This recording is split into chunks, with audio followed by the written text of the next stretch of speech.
أعوذ بالله من الشيطان الرجيم بسم الله الرحمن الرحيم وإذ قال موسى لفتاه لا أبرح حتى أبلغ مجمع البحرين أو أمضي حقبا صدق اللہ العظیم۔ رب ذوالجلال کا بے انتہا کرم، اس کا فضل اور احسان، اللہ تعالیٰ نے ہمیں روزہ رکھنے اور تراویح پڑھنے کی توفیق عطا فرمائی۔ دعا فرمائے اللہ تعالیٰ ہمارے روزوں کو اور تراویح کو قبول فرمائے۔ آج 16 روزے الحمدللہ مکمل ہوئے اور 17ویں تراویح آج ہوئی اور پارے الحمدللہ 19واں پارہ ختم ہوا، 20واں پارہ شروع ہو گیا۔ گزشتہ کل سورہ کہف کی اس آیت کی روشنی میں کچھ باتیں ہم سن رہے تھے۔ آپ کو یاد ہوگا حضرت موسیٰ علیہ السلام اور حضرت خضر علیہ السلام کا واقعہ ہم سن رہے تھے۔ بخاری شریف میں ہے کہ جناب آقا محمد الرسول اللہ صلی اللہ علیہ وسلم فرماتے ہیں، بخاری شریف کی وہ حدیث میں آپ کو بتا رہا تھا کہ بنی اسرائیل کے چند لوگوں نے ایک مرتبہ حضرت موسیٰ علیہ نبینا علیہ السلام سے یہ سوال کیا کہ دنیا میں سب سے زیادہ علم والا کون ہے؟ تو حضرت موسیٰ علیہ السلام نے یہ کہا کہ میں، گرچہ ان کا یہ جواب بالکل صحیح تھا، لیکن اللہ تبارک و تعالیٰ کو یہ انداز اچھا نہیں لگا، تو اللہ تبارک و تعالیٰ نے برائے تعدیب حضرت موسیٰ علیہ السلام سے یہ فرمایا کہ اے موسیٰ، ایک بندہ ہے میرا جس کو میں نے کچھ ایسے علوم عطا کیے ہیں جو میں نے آپ کو نہیں دیے، تو آپ کو ان کے پاس جانا چاہیے۔ حضرت موسیٰ علیہ السلام تیار ہو گئے اپنے خادم کے ساتھ اور پھر جا کر ان سے ملاقات کی۔ وہ تھے حضرت خضر علیہ السلام، اور پھر ان سے کہا کہ میں آپ کے ساتھ رہنا چاہتا ہوں اور آپ کی صحبت سے فیض یاب ہونا چاہتا ہوں۔ حضرت خضر علیہ السلام نے یہ کہا کہ آپ میرے ساتھ رہ نہیں سکتے، یعنی آپ میرے ساتھ رہ کر صبر نہیں کر سکتے۔ حضرت موسیٰ علیہ السلام نے فرمایا ستجدنی انشاءاللہ صابرا، انشاءاللہ آپ مجھے صبر کرنے والوں میں سے پائیں گے۔ یعنی جب بھی کوئی استاذ کے پاس علم سیکھنے کے لیے جاتا ہے تو اس استاذ کے کچھ شرائط ہوتے ہیں۔ آپ مکتب کو جائیں تو مکتب کے کچھ شرائط ہوں گے، مدرسے کو جائیں تو مدرسے کے کچھ شرائط ہوں گے۔ تو حضرت موسیٰ علیہ السلام گویا کہ ان شرائط پر دستخط کر رہے ہیں کہ انشاءاللہ آپ جیسا چاہیں گے مجھے ویسا ہی آپ پائیں گے۔ میں کسی آپ کے کسی قانون کے خلاف نہیں چلوں گا، قانون کی خلاف ورزی نہیں کروں گا۔ تو حضرت خضر علیہ السلام نے فرمایا کہ ٹھیک ہے، اگر آپ وعدہ کرتے ہو تو ٹھیک ہے، لیکن میری ایک شرط ہے۔ وہ شرط یہ ہے کہ آپ کبھی بھی میرے کسی کام پر سوال نہیں کریں گے، میرے کسی کام پر آپ اعتراض نہیں کریں گے۔ حضرت موسیٰ علیہ السلام نے فرمایا کہ ٹھیک ہے۔ فانطلقا، پھر ان کا یہ سفر شروع ہوا۔ چلتے چلتے ایک جگہ پہنچے، دریا پار کرنا تھا۔ حضرت موسیٰ علیہ السلام کے ساتھ خادم بھی ہیں، خضر علیہ السلام کے ساتھ چل رہے ہیں، دریا پار کرنا ہے۔ اتنے میں ایک کشتی آئی، اس میں جتنے سواری تھے سب سوار ہو گئے، حضرت خضر علیہ السلام بھی، حضرت موسیٰ علیہ السلام بھی اور ان کا خادم بھی، اور دوسرے جتنے بھی مسافر تھے جن کو پار کرنا تھا سب سوار ہو گئے اس کشتی میں۔ جب کشتی چلنے لگی تو کشتی والے نے سب سے کرایہ وصول کیا، جیسے بسوں میں ہوتا ہے ایسا اس نے کشتی میں اس نے سب سے کرایہ لیا۔ حضرت موسیٰ علیہ السلام کرایہ دینا چاہ رہے تھے تو اس نے کرایہ نہیں لیا۔ حضرت خضر علیہ السلام سے وہ اس سے پہلے بھی ملاقات تھی، جان پہچان تھی، اور ویسے بھی تو یہ نبی تھے اور نبی کے چہرے میں جو نورانیت ہوگی، اللہ اکبر، تو اس نے یہ کہا کہ آپ اللہ والے ہیں، آپ کے چہروں سے پتہ چلتا ہے، آپ کرایہ نہ دیں، آپ ہمیں دعا دے دیں۔ بہرحال حضرت اس نے کرایہ نہیں لیا، حضرت خضر علیہ السلام سے، موسیٰ علیہ السلام سے، ان کے خادم سے کرایہ نہیں لیا اس نے۔ اب یہ تو احسان ہے نا۔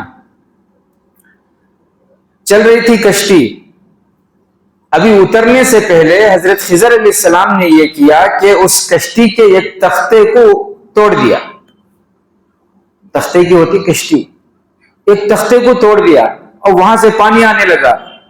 اب لوگ پانی اٹھا اٹھا کے پھینک رہے ہیں، کوئی جو ہے جلدی جلدی کنارے کر رہے ہیں، اور لوگوں کی جان بچی مشکل سے۔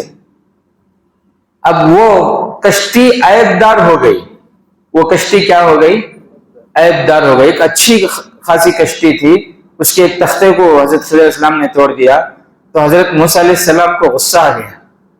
اس بیچارے غریب نے اتنا اچھا گمان رکھا اور پھر اتنی محبت سے، عقیدت سے سب کے پاس کرایہ لیا، آپ کے پاس کرایہ نہیں لیا، اور اس احسان کا بدلہ آپ نے یہ دیا کہ اس کی کشتی کو خواہ آپ نے خراب کر دیا، خواہ ایک لکڑی آپ نے اس کشتی کی توڑ دی۔ یہ تو آپ نے اچھا نہیں کیا۔ لقد جئت شیئا امرا، فرمایا کہ آپ نے یہ اچھا نہیں کیا۔ قال الم اقل انک لن تستطیع معی صبرا، حضرت خضر علیہ السلام نے فرمایا کہ میں نے آپ سے کہا تھا کہ آپ میرے ساتھ صبر نہیں کر سکتے، آپ میرے ساتھ رہ کر آپ صبر نہیں کر سکتے۔ تو حضرت موسیٰ علیہ السلام کو یاد آیا، حضرت موسیٰ علیہ السلام نے فرمایا لا تؤاخذنی بما نسیت ولا ترهقنی من امری عسرا، انسان سے غلطی ہوتی ہے، انسان سے تو غلطی ہو جاتی ہے، مجھ سے غلطی ہو گئی، مجھ پر زیادہ بوجھ نہ ڈالیں، معاف کر دیں۔ ٹھیک ہے، بات ہو گئی۔ فانطلقا، کشتی سے اترے، پھر چلنے لگے۔ حتی اذا لقیا غلاما، یہاں تک کہ جا رہے تھے، ابھی آبادی گاؤں بستی آنے سے پہلے ایک لڑکا آ رہا تھا اس طرف۔ حضرت خضر علیہ السلام نے اس لڑکے کو پکڑا اور اسے قتل کر ڈالا۔ اب تو حضرت موسیٰ علیہ السلام رہ نہیں سکے۔ حضرت موسیٰ علیہ السلام نے فرمایا اقتلت نفسا زکیۃ بغیر نفس، آپ نے ایک جان کو بغیر کسی قصاص کے قتل کر دیا۔ ایک انسان کو آپ نے، نہ اس سے آپ کا کوئی جھگڑا ہے، نہ کوئی پنگا ہے، کچھ نہیں ہے، خامخواہ آپ نے ایک جان کو کیسے قتل کر دیا آپ نے؟ لقد جئت شیئا نکرا، آپ نے بہت غلط کیا ہے۔ قال الم اقل لك انك لن تستطيع معي صبرا، حضرت خضر علیہ السلام نے فرمایا کہ میں نے پہلے ہی کہا تھا آپ میرے ساتھ نہیں رہ سکتے، آپ صبر نہیں کر سکتے آپ۔ تو حضرت موسیٰ علیہ السلام نے کہا کہ ان سألتک عن شیء بعدها فلا تصاحبنی، حضرت موسیٰ علیہ السلام نے اپنی سزا خود طے کر لی کہ نہیں، مجھ سے غلطی ہو گئی، میں اپنی غلطی کا اعتراف کرتا ہوں، اب اس کے بعد اگر مجھ سے غلطی ہوگی تو سزا یہ ہے کہ آپ مجھے اپنے سے جدا کر دیں۔ اب اس کے بعد اگر مجھ سے غلطی ہو گئی تو آپ مجھے مدرسے سے نکال سکتے ہیں، جدا کر سکتے ہیں مجھ سے۔ فرمایا ٹھیک ہے، پھر سفر طے ہوا۔ فانطلقا، چلتے رہے، یہاں تک کہ ایک قریے میں پہنچے۔ اب جب وہ گاؤں میں پہنچے، قریے میں پہنچے، تو حضرت موسیٰ علیہ السلام کو بہت بھوک لگی تھی۔ کیوں؟ اس لیے کہ کب کھانا، ان کو بھوک کہاں لگی تھی؟ وہاں تو مچھلی تو چلے گئی، وہاں حضرت خضر علیہ السلام سے ملاقات ہوئی، انہوں نے وہاں کہا تھا خادم سے کہ بھوک لگ رہی ہے، چلو مچھلی کھائیں گے، وہ تو مچھلی تو چلی گئی تھی۔ اب وہاں پھر جو ہے وہ وہاں گئے، حضرت خضر علیہ السلام سے ملاقات ہوئی، اور پھر یہ لمبا سفر، بہرحال اتنی تفصیل سے تو نہیں ہے، بھوک لگی ہوگی ان کو بہت تیز۔ حضرت موسیٰ علیہ السلام نے گاؤں والوں سے کہا بھی کہ بھئی ہم مسافر ہیں، ہمارے پاس توشہ نہیں ہے، توشہ ہمارا خالی ہو چکا ہے، ہمارے لیے کھانے کا اور رہنے کا انتظام کرو۔ یہ کس نے کہا؟ حضرت موسیٰ علیہ السلام نے کہا۔ پہلے گاؤں میں مہمان نوازی بہت ہوتی تھی، لوگ لڑتے تھے، لوگ آگے بڑھ کر کوئی مہمان آ جائے تو اس کی مہمان نوازی کرنے میں فخر محسوس کرتے تھے۔ اگر کوئی مہمان آ جائے تو خوش قسمتی سمجھتے تھے اپنی، ہمارے جیسے کنجوس نہیں تھے۔ ہمارے جیسے، لیکن وہ گاؤں والے بہت کنجوس تھے. حضرت موسیٰ علیہ السلام کے کہنے کے باوجود بھی کسی نے مہمان نوازی نہیں کی. اتنے بخیل تھے، کسی نے مہمان نوازی نہیں کی، اور رہنے کی جگہ، رہنے کا انتظام کرنا تو دور کی بات، کسی نے سلام کلام بھی نہیں کیا. ایسے تھے وہ گاؤں والے. بہرحال وہ گاؤں سے نکل کر حضرت موسیٰ علیہ السلام حضرت خضر علیہ السلام کے ساتھ جا رہے تھے، تو کچھ لوگ وہاں کھڑے بڑے حیران تھے، پریشان تھے، اس لیے کیونکہ وہاں ایک دیوار گرنے والی تھی. وہ گاؤں کی ایک دیوار تھی، وہ دیوار گرنے والی تھی. لوگ حیران پریشان تھے کہ کیسے اس کو درست کریں. حضرت خضر علیہ السلام گئے اور ہاتھ سے اس کو درست کر دیے، بالکل جو ٹیڑھی ہو رہی تھی اس کو سیدھے کر دیے. وہ دیوار مضبوط ہو گئی. حضرت موسیٰ علیہ السلام کو آیا غصہ. ایک گاؤں والے اتنے بڑے بخیل ہیں، کنجوس ہیں، انہوں نے مہمان نوازی کرنا تو دور کی بات، سلام کلام تک نہیں کیے. ان کی دیوار آپ فری میں کر دیا. بھوک لگی ادھر، آپ کچھ مزدوری لے لیتے، کچھ کھانے کا بندوبست ہو جاتا، آپ ایسی فری میں سیدھے کر دیا. تو حضرت خضر علیہ السلام نے فرمایا ھذا فراق بینی و بینی لو شئت لاتخذت علیہ اجرا. اگر آپ چاہتے تو اجرت لے کر آپ کر دیتے نا، ان کنجوسوں کو تھوڑا سبق ملتا. تو ھذا فراق بینی و بینک. حضرت خضر علیہ السلام نے فرمایا کہ ہو گئی، اب یہ تیسری غلطی، آپ نے میرے کام پر اعتراض کیا، اب آپ کا راستہ جدا اور میرا راستہ جدا. لیکن جانے سے پہلے سأنبئک بتأویل ما لم تستطع علیہ صبرا. جن کاموں پر آپ صبر نہیں کر سکے، ان کاموں کی تعویل بھی سنتے ہوئے جائیں. جن کاموں پر آپ صبر نہیں کر سکے، ان کاموں کی حکمت بھی آپ سنتے ہوئے جائیں. پھر انہوں نے بتانا شروع کیا. اما السفینۃ، سب سے پہلا معاملہ کہاں ہوا تھا؟ کشتی. کشتی کو عیب دار کہتے ہیں کہ وہ کشتی ایک مسکین کی کشتی تھی. کس کی کشتی تھی؟ مسکین. ایک ہوتا ہے غریب اور ایک ہوتا ہے مسکین. غریب وہ جس کے اوپر زکوٰۃ فرض نہیں ہے. غریب وہ اس کے پاس کھانے کے لیے کچھ ہوتا ہے، کچھ ذخیرہ موجود ہوتا ہے، کچھ راشن ہوتا ہے، ایک وقت کھایا تو دوسرے وقت کے لیے بھی اس کے پاس ہوتا ہے، اس کو غریب کہتے ہیں. مسکین اس سے آگے بڑھ کر، یعنی مسکین وہ جس کے پاس کچھ بھی نہ ہو، جس کے پاس کچھ بھی نہ ہو، یعنی ایک وقت کھایا تو دوسرے وقت کا اس کے پاس راشن ہی نہ ہو، اسے کہتے ہیں مسکین. تو فرمایا کہ وہ کشتی ایک مسکین کی تھی. وہ کشتی ایک مسکین کی تھی، اور اسی کشتی کے مزدوری سے، کمائی سے اس کے گھر کا گزر بسر ہوتا تھا. میں نے فَأَرَدْتُ أَن نَعِيبَهَا، میں نے اس کشتی کو اللہ کے حکم سے عیبدار بنا دیا. کیوں؟ اس لیے کہ سامنے ایک بادشاہ تھا جو بڑا ظالم تھا. وہ اچھی کشتیوں کو، جو ادھر سے اچھی کشتی گزرتی، ان کشتیوں کو وہ قبضہ کر لیتا تھا. اس لیے میں نے ان کے کشتی کو توڑ دیا، عیبدار بنا دیا، اس ظالم بادشاہ کے ظلم سے بچانے کے لیے. ٹھیک ہے. اچھا، اور پھر فرمایا وَأَمَّا الْغُلَامُ، اور وہ جو لڑکا جس کو میں نے قتل کیا اللہ کے حکم سے، وہ اس لیے کیونکہ اللہ تعالیٰ نے فرمایا کہ ان کے فَكَانَ أَبَوَاهُ مُؤْمِنَيْنِ، اس لڑکے کے ماں باپ ایمان والے ہیں، اور اللہ کو یہ معلوم تھا کہ یہ آگے چل کر یہ بچہ ماں باپ کے لیے درد سر بنے گا. یہ بچہ آگے چل کر ماں باپ کی نافرمانی کرے گا، اور یہاں تک فرمایا کفرا، کہ آگے چل کر یہ بچہ کفر کرے گا. تو اللہ تعالیٰ نے نہیں چاہتے تھے کہ ان ماں باپ کو تکلیف ہو، اس لیے اللہ نے یہ حکم دیا کہ اس بچے، یہ امر تکوینی بولتے ہیں اس کو کیا بولتے ہیں؟ امر تکوینی. بہرحال اس لیے میں نے اس بچے کو، اب ایسا ہو بھی رہا ہے کہ بچے ماں باپ کو قتل کر رہے ہیں. ابھی کرناٹک کا واقعہ ہے، 10th کے ایگزام سے پہلے ابھی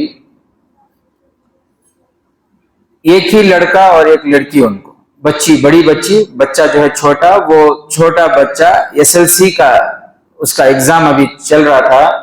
SLC کے ایگزام سے پہلے اب ماں باپ کیا کرتے ہیں, لاڈ میں, بچوں کی محبت میں گاڑی بھی دلاتے ہیں, موبائل بھی دلاتے ہیں, سب کچھ دلا دیتے ہیں, ہمارا بچہ کسی سے کم نہیں رہنا بول کر. پھر جب یہ بچے آپس میں گروپ بنا کے لڑتے ہیں, اسٹیشنوں میں جا کے کھڑے ہوتے ہیں, تب پتا چلتا ہے کس کا بچہ تمہیں تمہاری بچے کی کتنی تربیت کرے بول کر, تب پتا چلتا ہے. بہرحال تو وہ بچے کو موبائل دلا دیے تھے, وہ موبائل کی لت لگ گئی اسے, موبائل کا عادی ہو گیا بچہ. SLC کا ایگزام ہے, ماں باپ کو یہ فکر کہ بچہ پڑھ نہیں رہا, گھر میں مشورہ کر کے کیا کرے, بچے کا موبائل اٹھا کو چھنا کو رکھ لیے. SLC کے بعد دیتی ہوں تمہیں, ابھی تمہیں جو ہے پڑھائی میں دھیان دو. وہ بچے کو اتنا غصہ آیا, رات کو اٹھ کر اپنے بڑے دیدی کو, باپ کو, ماں کو, تینوں کو قتل کر دیا, تینوں کو. پولیس والے پوچھ رہے ہیں اسٹیشن میں اسے کیوں قتل کیا, نیوز والے پوچھ رہے ہیں تم نے اپنے سگے باپ کو, ماں کو, بہن کو کیوں مار ڈالا؟ تو باقاعدہ بول رہا ہوں نا, مجھے موبائل یوز کرنے دیے نہیں, میرا موبائل چھنا لیے تھے, اس کے غصے میں مار ڈالا. تو ایسے واقعات ہو رہے ہیں. اس میں قصور صرف بچے کا نہیں ہے, قصور ان ماں باپ کا بھی ہے جنہوں نے اس بچے کو موبائل کی عادت ڈالی, موبائل دلا کر دیے. بہرحال تو فرمایا کہ اس بچے کو اللہ کے حکم سے میں نے مارا, اس لیے کیونکہ وہ آگے چل کر ماں باپ کے لیے بڑی رکاوٹ بنتا تھا. اور پھر وہ جو دیوار میں نے سیدھی کر دی, وہ دیوار گر رہی تھی, میں نے سیدھی کی, وہ یوں فکان علی غلامین, وہ دو بچے تھے, شہر میں رہتے تھے, سریم اور اسریم, ان دو بچوں کا نام تھا, اور ان کے ابا کا نام تھا کاشح.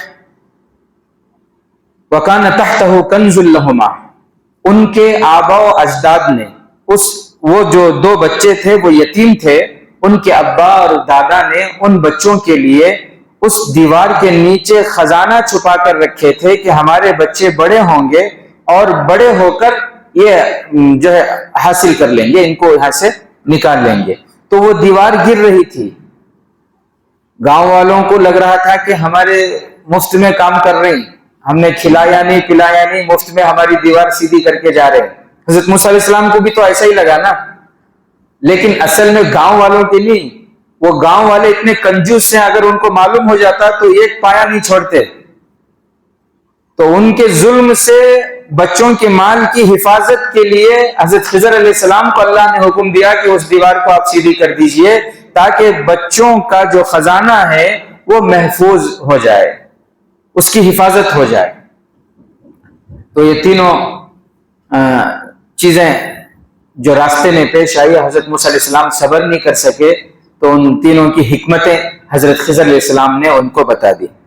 بہرحال میرے عزیز ساتھیوں, اس واقعے سے ہمیں یہ سبق ملتا ہے, زندگی میں ہمارے ساتھ بہت مرتبہ ایسے حادثات ہوتے ہیں یا ایسے حالات ہمارے زندگی میں آتے ہیں, ہمیں ایسا لگتا ہے کہ میرے ساتھ بہت برا ہو رہا ہے, لیکن اللہ کی نظر میں وہ صحیح ہو رہا ہوتا ہے. اللہ کی نظر میں کیا ہوتا ہے, وہ صحیح ہو رہا ہوتا ہے. جیسے ابھی وہ کشتی والا یہ سمجھ رہا تھا کہ میں نے ان کے ساتھ احسان کیا, اس نے میری کشتی کو خراب کر دیا. اسے ایسا لگ رہا تھا کہ میرے ساتھ تو بہت برا ہوا, میں نے ان کو اچھا سمجھا اور انہوں نے مجھے نقصان پہنچا دیا. اسے ایسا لگ رہا تھا کہ میرا تو انہوں نے نقصان کر دیا, اچھی کشتی تھی خراب کر دیا. لیکن آگے چل کر اسے پتا چلا کہ نہیں انہوں نے بہت اچھا کیا, اگر وہ میری کشتی کو عیبدار نہ بناتے تو میری پوری کشتی چلے جاتی. تو ایسا ہماری زندگی میں بھی بہت سے حالات ایسے ہوتے ہیں, ہمیں ایسا لگتا ہے کہ مومن کو چاہیے کہ وہ اللہ پر بھروسہ رکھے, اور حالات کتنے بھی کیسے بھی ہوں, ایمان اور عقیدہ یہ ہو, اس کی زبان پر یہ ہو کہ اللہ نے اس میں میرے لیے خیر, میرے لیے بھلائی رکھی ہوگی, یہ اس کی زبان سے ہونا چاہیے. تو اللہ تعالیٰ ضرور ان خراب حالتوں میں بھی اس کے لیے بھلائی کا راستہ نکال دیتے ہیں. اور اگر بندہ یہ سوچے یہ پورے بیماریاں ہمارے گھر میں چی, پوری پریشانیاں منجے چی, میچ ملا تھا کہ اللہ کو پورے ٹینشن، پھر سمجھ لو کہ اللہ ساری ٹینشن اسی کو دینے والے ہیں، ساری پریشانی اسی کو آنے والی۔ کیوں؟ اس لیے کہ اللہ فرماتے ہیں بندہ میرے ساتھ جیسا گمان کرتا ہے میں اس کے ساتھ ویسا ہی معاملہ کرتا ہوں۔ اگر ہم اللہ کے ساتھ اچھا گمان رکھیں گے تو اللہ ہمارے ساتھ اچھائی کا معاملہ کریں گے، اور اگر ہم اللہ کے ساتھ گمان غلط رکھیں گے تو ہمارے ساتھ غلط ہونے والا ہے۔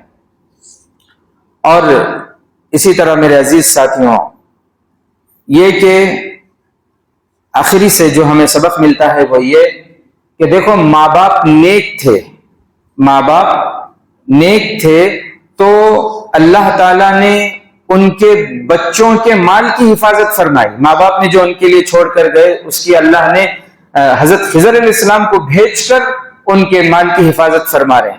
تو اس کا مطلب یہ ہے کہ ماں باپ اگر نیک ہوں تو ان کی نیکی کا اثر صرف ان کی زندگی میں نہیں بلکہ ان کی نسلوں تک اس نیکی کا اثر رہتا ہے، نسلوں تک، ان کے بچے، پھر ان کے بچے، نسلوں تک اللہ تعالیٰ اس نیکی کے اثر کو باقی رکھتے ہیں۔ اس لیے اگر ہم یہ چاہتے ہیں کہ ہمارے بچے، ہماری بچیاں، ہماری نسلوں میں جو ہے وہ فلاح ہو، ہماری نسلوں میں کامیابی ہو، بھلائی پہنچے ہمارے بچوں میں، ہمارے بچے کامیاب ہوں، تو اس کے لیے ضروری ہے کہ ہم نیک بنیں، ہم متقی اور پرہیزگار بنیں۔ ہم بنیں گے تو انشاءاللہ دیکھیں اللہ تعالیٰ کیسے کیسے انتظام کر رہے ہیں۔ اللہ ایسے ہی انتظام فرمائیں گے ہمارے بچوں کے لیے بھی۔ اللہ تعالیٰ ہمیں کہنے سننے سے زیادہ عمل کی توفیق نصیب